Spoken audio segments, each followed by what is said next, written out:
1300 hours, Pakistan Standard Time. Assalamu alaikum. This is Radio Pakistan. The news read by Hassan Gilani. First, the headlines. A meeting of the Council of Common Interests is in progress in Islamabad with Prime Minister Imran Khan in the chair. Foreign Minister says discussion on Kashmir issue at the UN Security Council is another success for Pakistan.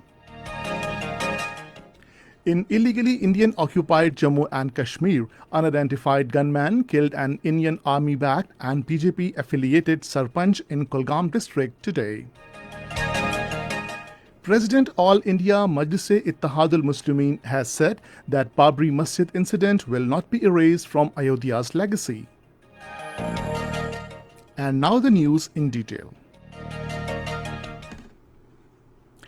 A meeting of the Council of Common Interests is in progress in Islamabad with Prime Minister Imran Khan in the chair.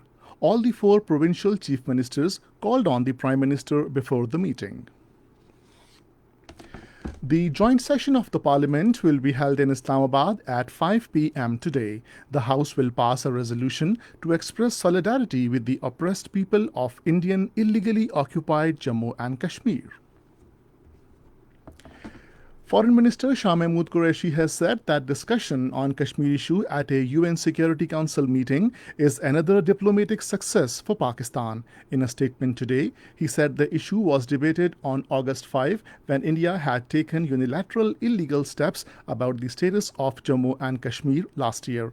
The minister said it has never happened that the Kashmir issue is debated at the UN Security Council for the third time in a year. Shah Mahmood Qureshi said he had written a letter to the UN Security Council President informing him that the human rights situation in Indian illegally occupied Jammu and Kashmir has fast been deteriorating and the issue needs to be debated by the Council. China's permanent representative to the United Nations, Zhang Jun, has said that China is seriously concerned about the current situation in Indian illegally occupied Jammu and Kashmir. According to Associated Press of Pakistan, Zhang Jun said that India unilaterally changed the status quo of Kashmir through constitutional amendments in August 2019, stoking tensions in the region. He said last year there is no fundamental improvement but a risk of further escalation in the situation of Kashmir. He said that China opposes unilateral actions that will complicate the situation and calls on relevant parties to exercise restraint and act prudently. In illegally Indian-occupied Jammu and Kashmir, an unidentified gunman killed an army-backed and BJP-affiliated Sarpanch in Kulgam district today.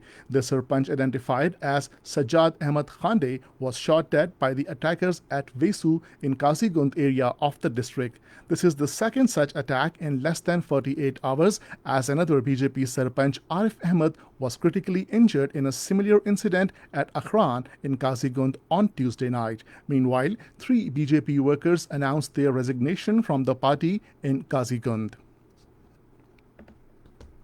Pakistan has strongly condemned the unprovoked aggressive actions by Afghan forces and evident support to terrorists which resulted in martyrdom of one FC soldier and injuries to 2 others.